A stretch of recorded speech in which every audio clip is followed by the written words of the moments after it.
250 एकड़ जमीन आज वहाँ के किसानों का छीन लिया गया। गांव वाला लोग को देना चाहिए बालू का ठेका, ये बड़ा बड़ा कलकत्ता से ला के ठेकेदार लोग को दे रहा है। टीचर को पैसा रोक के दिया जा रहा है। आंगनबाड़ी में राशन नहीं जा पा रहा है, उसकी वजह से आंगनबाड़ी की सेवा को वेतन नहीं मिल पा रहा है। राशन जो डीलर है उसको उसका कमीशन नहीं दे रहा है, जो राशन नहीं का बांटा जा रहा है। मैया योजना का जो योजना है ये फेल योजना। का क्या प्रयास रहेगा और उपचुनाव को लेकर क्या जोर रहेगा? देखिए, घाटशिला उपचुनाव को लेकर के हम लोग का ये है कि यहाँ पर जो जनता के जिस बात बोल करके झूठा आश्वासन दे करके हेमंत सरकार, जेएमएम की सरकार आज राज्य में बना है। इन्होंने बेरोजगारी को रोजगार देने के लिए कहा था, ठीक है, बेरोजगार भत्ता देने के लिए कहा था।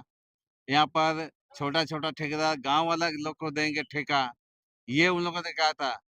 पेशा कानून है उसको हम लागू करेंगे, जल जंगल जमीन को हम बचाएंगे।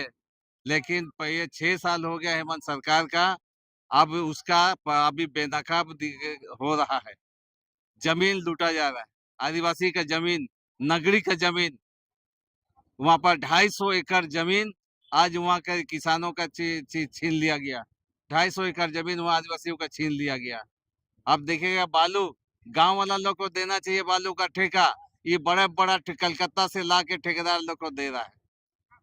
तो ये वादा खिलाफी सरकार है और इसको जानते हैं। बेरोजगार लोगों को रोजगार दे नहीं रहा है।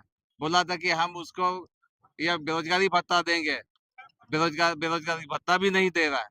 तो ये वादा खिलाफी सरकार के खिलाफ में एक मजबूत आवाज उठाने वाला चाहिए।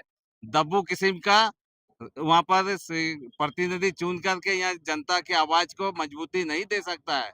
और यहाँ पर बाबूलाल सोरेन इस सारे विषय को उठाएगा। भारतीय जनता पार्टी एनडीए इस विषय को यहाँ पर उठाएगा ताकि घाटशिला के जनता को, घाटशिला के बेरोजगारों को, घाटशिला को किसानों का, गांव की जमीन को बचाया जा सकते हैं। वह एक पहरेदारी के रूप में ये करेगा, एक चौकीदार के रूप में यहाँ पर खड़ा रहेगा, आवाज को बुलंद करेगा। इसके लिए जनता अभी मन बनाया हुआ है, बदलाव चाहता है, बदलाव चाहता है। उस बदलाव में भारतीय जनता पार्टी एनडीए का प्रत्याशी बाबूलाल सोरेन को बहुमत से यहाँ जीत हासिल होगा। सरकार की मैया सम्मान योजना से पिछले बार का चुनाव में काफी प्रभाव पड़ा था, इस बार भी प्रभाव पड़ेगा क्या? नहीं, उसमें स्वाभाविक रूप से थोड़ा सा लोग दिग्भ्रमित हो गया। अभी मैया योजना का पैसा लोग दे नहीं पा रहा है। आप जाकर के गांव में पूछ लीजिए, आधा लोगों का कार्ड दिया गया, आधा लोगों का वहाँ पर रजिस्ट्रेशन नहीं हो रहा है, दर्ज नहीं हो रहा है। ये केवल वहाँ पर वोट लेने के लिए मैया योजना चालू कर दिया। और अभी उसके वजह से जो गरीब लोगों का पेंशन के पैसा है उसे साल भर से पैसा नहीं मिला है। आज टीचर को पैसा रोक के दिया जा रहा है, जो काम हुआ है उसका पैसा नहीं मिल रहा है। आंगनबाड़ी में राशन नहीं जा पा रहा है, उसकी वजह से आंगनबाड़ी की सेवा को वेतन नहीं मिल पा रहा है। आंगनबाड़ी के सेवक जो देखेंगे उसको वेतन नहीं मिल पा रहा है। राशन जो डीलर है उसको उसका कमीशन नहीं दे रहा है, जो राशन नहीं का बांटा जा रहा है। तो ये सारा चीज सब अब हेमंत सोरेन का बात को ये समझ गया है। अब बाबू जो मैया योजना का जो योजना है ये फेल योजना है। इससे लोग काफी नाराज है, महिला हमारे बहनें काफी नाराज है। अब उस झांसा में आने वाला नहीं है। स्वाभाविक रूप से इसका लाभ भारतीय जनता पार्टी एनडीए के प्रत्याशी को मिलेगा। सर, जमीन का मुद्दा को लेकर के आपने मंच से बहुत तरह की बातें कही, आपके पार्टी के लोगों ने बहुत तरह की बातें कही, तो क्या आदिवासियों की जमीन अभी सुरक्षित नहीं है आदिवासियों की सरकार में? यही तो बड़ी दुर्भाग्य की बात है कि भाई जो झारखंड मुक्ति मोर्चा जमीन की रक्षा की बात कहते हुए अभी सत्ता पिछले 6 साल से है, आज उसको बचा नहीं रहा है।